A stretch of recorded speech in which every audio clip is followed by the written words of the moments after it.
Halo semuanya, selamat datang. Bertemu kembali dengan saya Kak Tari untuk membahas materi-materi biologi untuk kelas 12. Kali ini kita akan mempelajari tentang faktor-faktor yang memengaruhi pertumbuhan dan perkembangan pada tumbuhan. Setelah menonton video ini, kalian diharapkan dapat menjelaskan faktor-faktor internal dan eksternal yang memengaruhi pertumbuhan dan perkembangan di tumbuhan. Secara garis besar, terdapat dua faktor yang mempengaruhi pertumbuhan dan perkembangan. Yang pertama adalah faktor eksternal, dan yang kedua adalah faktor internal. Faktor eksternal adalah faktor yang berasal dari luar tumbuhan, yang mana dapat bersumber dari kondisi biotik dan juga kondisi abiotik pada lingkungan di mana tumbuhan tersebut hidup. Contoh dari faktor eksternal adalah nutrisi, suhu, kelembapan, ketersediaan air, oksigen, cahaya matahari, dan juga ada dan tidak adanya hama atau parasit. Untuk faktor internal adalah faktor yang berasal dari tumbuhan itu sendiri. Contohnya adalah faktor genetik yang bisa mempengaruhi fisiologis dan juga morfologi dari suatu tumbuhan, dan juga yang kedua adalah fitohormon. Mari kita bahas satu persatu dari faktor-faktor tersebut. Faktor pertama yang akan dibahas adalah nutrisi. Fungsi dari nutrisi tentu saja sebagai sumber energi. Selain itu, nutrisi juga menunjang pertumbuhan dan perkembangan, serta mendukung metabolisme dan juga sebagai kofaktor yang mendukung kinerja enzim. Nutrisi dalam hal ini dibedakan menjadi dua unsur. Yang pertama adalah makronutrien atau unsur makro, dan yang kedua adalah mikronutrien atau unsur mikro. Makronutrien diperlukan tumbuhan dalam jumlah besar, sedangkan mikronutrien diperlukan dalam jumlah yang lebih sedikit. Unsur makronutrien adalah karbon, hidrogen, oksigen, nitrogen, sulfur, fosfat, kalium, kalsium, dan magnesium. Sedangkan unsur mikronutrien adalah besi, boron, mangan, molibdenum, seng, cuprum, kobalt, nikel, dan juga klorida. Komposisi dan rasio antara makronutrien dan mikronutrien akan berbeda-beda, bergantung pada spesies tumbuhan tersebut. Tabel berikut menjelaskan tentang jenis unsur makro, fungsi dan juga akibat dari defisiensinya. Fungsi utama dari makronutrien adalah sebagai bahan dasar fotosintesis dan juga komponen untuk pembentukan asam nukleat, protein, hormon, dan juga koenzim. Bentuk yang tersedia bagi tumbuhan untuk mendapatkan unsur makro tersebut akan berbeda-beda. Selain itu, ketika tumbuhan mengalami defisiensi dari salah satu unsur makro, maka bisa menghambat pertumbuhan, metabolisme, dan juga menyebabkan perubahan morfologisnya. Mari kita lihat contohnya pada unsur nitrogen. Tumbuhan akan mendapatkan nitrogen dalam bentuk NO3- atau NH4+, di mana fungsi utama dari nitrogen adalah sebagai komponen asam nukleat, protein, hormon, dan juga koenzim. Ketika tumbuhan mengalami defisiensi nitrogen, maka yang terjadi adalah pertumbuhannya melambat. Selain itu, tumbuhan menjadi kerdil dan juga mengalami klorosis yang ditandai dengan warna daun yang menjadi pucat. Hal lain yang disebabkan adalah buah akan mengalami pemasakan sebelum waktunya. Berikutnya, mari kita bahas tentang unsur mikro. Sama seperti unsur makro, unsur mikro juga ada beberapa macam. Selain itu, dia juga tersedia dalam bentuk yang berbeda-beda. Sebagian besar unsur mikro memiliki fungsi pada proses fotosintesis, menjaga homeostatis, dan juga untuk aktivasi enzim. Dalam hal ini berfungsi sebagai kofaktor. Unsur mikro yang akan dibahas di sini adalah klor, besi, boron, mangan, seng, tembaga, molibdenum, dan juga nikel. Mari kita ambil contohnya adalah ketika tumbuhan mengalami kekurangan seng, di mana fungsi utama seng adalah untuk pembentukan klorofil sebagai hormon pertumbuhan dan juga aktivasi enzim. Ketika tumbuhan mengalami kekurangan seng, maka yang pertama adalah daun akan mengalami klorosis. Kemudian ukuran daun akan menjadi lebih kecil. Selain itu, pertumbuhan akarnya akan menjadi tidak normal. Faktor berikutnya akan kita bahas adalah cahaya. Cahaya berpengaruh langsung terhadap proses fotosintesis dan tentunya juga mempengaruhi proses pertumbuhan, perkecambahan, dan juga gerak rangsang. Salah satu fenomena yang disebabkan karena intensitas cahaya adalah etiolasi. Etiolasi dapat didefinisikan sebagai fenomena pemanjangan kecambah yang terjadi lebih cepat pada kondisi gelap. Hal ini disebabkan karena adanya hormon auksin yang mengendalikan terjadinya perkecambahan. Auksin aktif pada kondisi yang gelap, namun mudah terdegradasi oleh cahaya. Fungsi dari auksin adalah mengaktifasi ekspansi yang menyebabkan pemanjangan sel. Pada kondisi etiolasi, batang pada kecambah akan memanjang. Namun di sisi lain, tumbuhan juga mengalami klorosis dan juga jumlah daun yang lebih sedikit. Selain itu, cahaya juga menyebabkan fenomena yang disebut sebagai fotoperiodisme. Fotoperiodisme adalah respon tumbuhan terhadap panjang penyinaran, di mana panjang penyinaran atau waktu siang dan waktu malam akan mempengaruhi masa dormansi, kemampuan perbungaan, pertumbuhan dan perkembangan akar, serta reproduksi pada tumbuhan. Berdasarkan pengaruh perubahan panjang penyinaran terhadap kemampuan perbungaan, maka tumbuhan dibedakan menjadi 3 jenis. Yang pertama adalah short day plant atau tumbuhan berhari pendek. Yang kedua adalah long day plant atau tumbuhan berhari panjang. Dan yang ketiga adalah neutral day plant. Untuk tumbuhan berhari pendek, dia membutuhkan waktu penyinaran yang lebih pendek, tapi membutuhkan waktu gelap yang panjang. Berbeda dengan tumbuhan berhari panjang yang memerlukan waktu penyinaran yang lebih panjang dibandingkan masa gelapnya. Hal ini tidak berlaku pada neutral day plant karena tidak dipengaruhi oleh panjang penyinaran.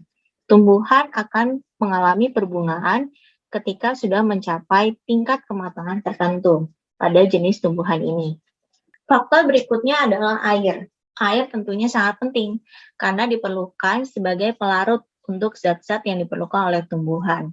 Selain itu, air juga menjadi alat transportasi bagi unsur hara dan juga hasil fotosintesis, serta menjadi medium pada proses metabolisme. Pada saat tumbuhan kekurangan air, maka bisa terlihat dari tumbuhan yang menjadi layu. Hal ini disebabkan karena terjadinya penurunan tekanan turgor pada sel.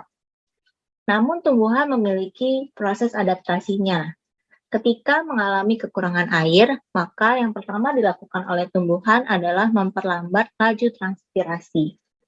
Selain itu, tumbuhan juga bisa melakukan perubahan morfologi, yang mana daunnya akan berbentuk jarum. Dan respon terakhir adalah tumbuhan mengalami pengguguran daun.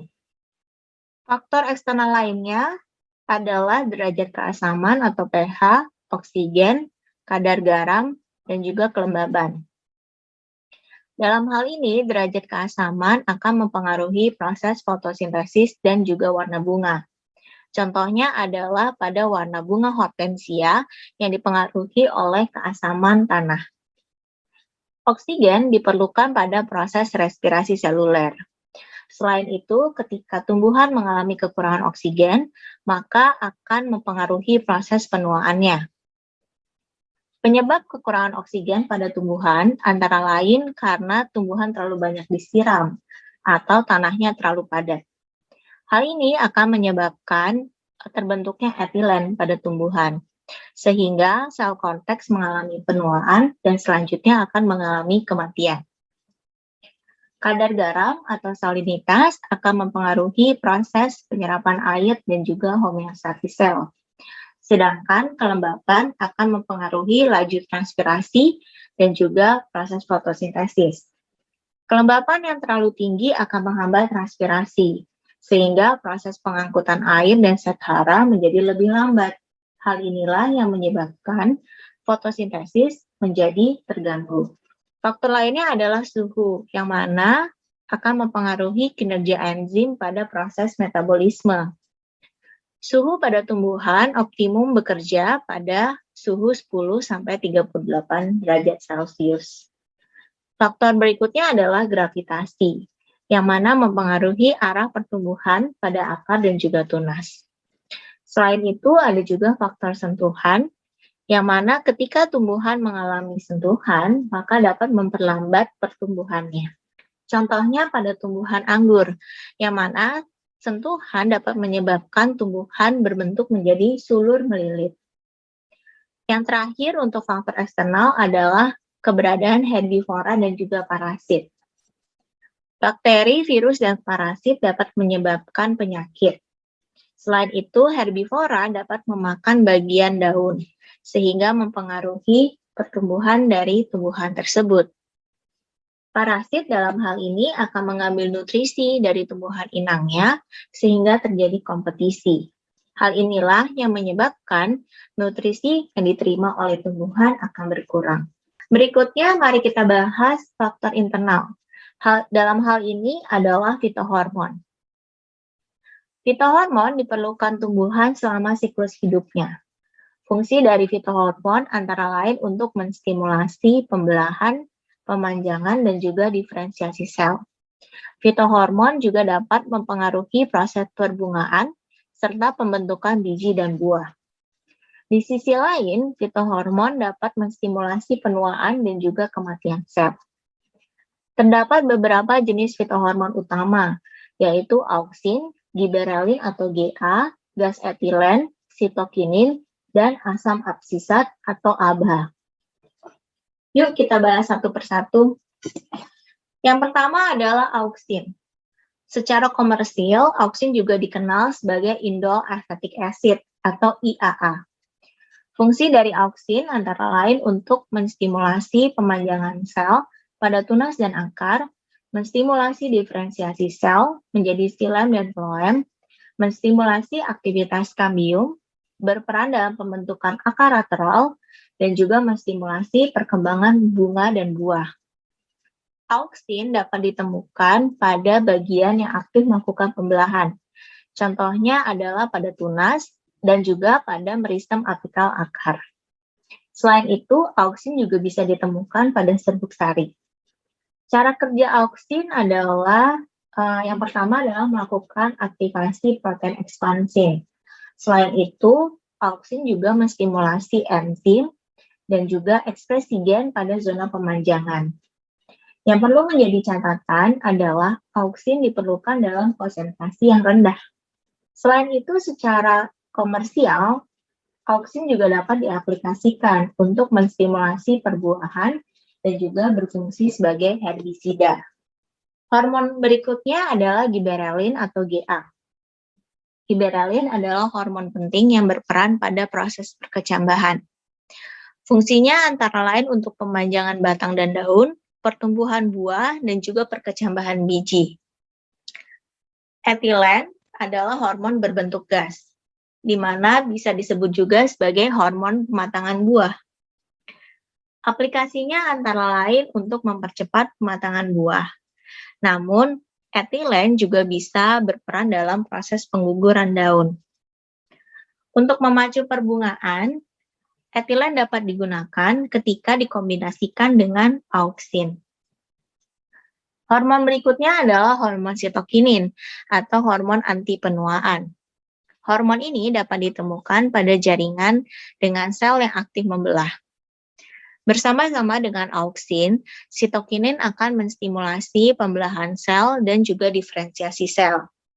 Hal inilah yang menyebabkan auksin dan sitokinin menjadi hormon yang sangat penting dalam kultur jaringan. Hormon berikutnya adalah ABA atau asam absisat. Hormon ini berperan antagonis dengan fitohormon lainnya. Contohnya adalah untuk memperlambat pertumbuhan, mencegah perkecambahan, namun di sisi lain, ABA juga akan meningkatkan toleransi tanaman terhadap kekeringan. Selain kelima hormon utama tersebut, ada beberapa jenis fitohormon lainnya.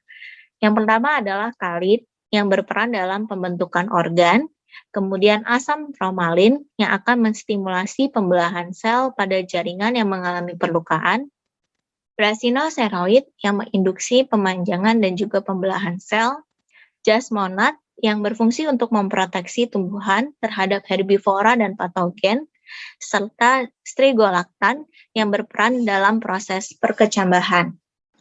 Demikian materi pada bab ini, dan berikut adalah sumber referensi yang digunakan. Yang pertama adalah buku Biology: A Global Approach 11th edition, karangan Campbell dan kawan-kawan, yang diterbitkan di tahun 2018 oleh penerbit Pearson. Yang kedua adalah buku Biologi untuk SMA dan MA kelas 12, yang dikarang oleh Irnang Ningtyas dan diterbitkan di tahun 2018 oleh penerbit Erlangga.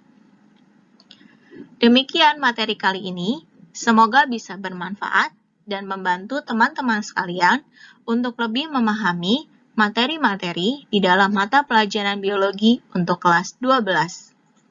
Sampai jumpa di video-video berikutnya.